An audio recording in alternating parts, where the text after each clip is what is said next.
کہ دنیا ادھر کی ادھر ہو جائے پر سجدہ نہیں چھوٹ سکتا. نماز جیسی بھی ہو، دل لگتا ہو نہ لگتا ہو، پڑھنی ہے، فرض ہے.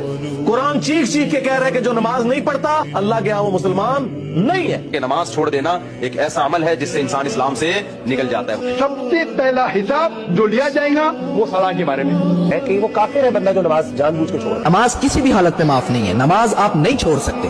جو چیز فرق ڈالتی ہے نا مسلمانوں میں اور غیر مسلمز میں، وہ کیا ہے؟ نماز. سفر میں ہو، حضر میں ہو، بیماری میں ہو، خوشی میں ہو، غم میں ہو، یہ نہیں چھوڑنی. فرض ہے، فرض ہر حال میں ادا کرنا ہے. قبر حق ہے، قرآن حق ہے، محمد صلی اللہ علیہ وسلم حق ہے، پھر بھی نماز نہیں پڑھتا تو اس سے زیادہ ایول انسان کوئی نہیں ہے. کہ دنیا ادھر کی ادھر ہو جائے پر سجدہ نہیں چھوٹ سکتا. نماز جیسی بھی ہو، دل لگتا ہو نہ لگتا ہو، پڑھنی ہے، فرض ہے.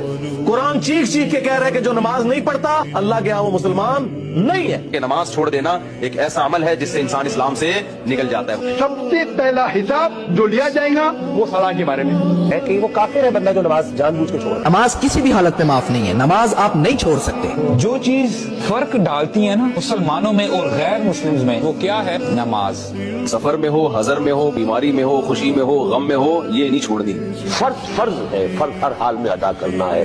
قبر حق ہے، قرآن حق ہے، محمد صلی اللہ علیہ وسلم حق ہے، پھر بھی نماز نہیں پڑھتا تو اس سے زیادہ ایول انسان کوئی نہیں ہے.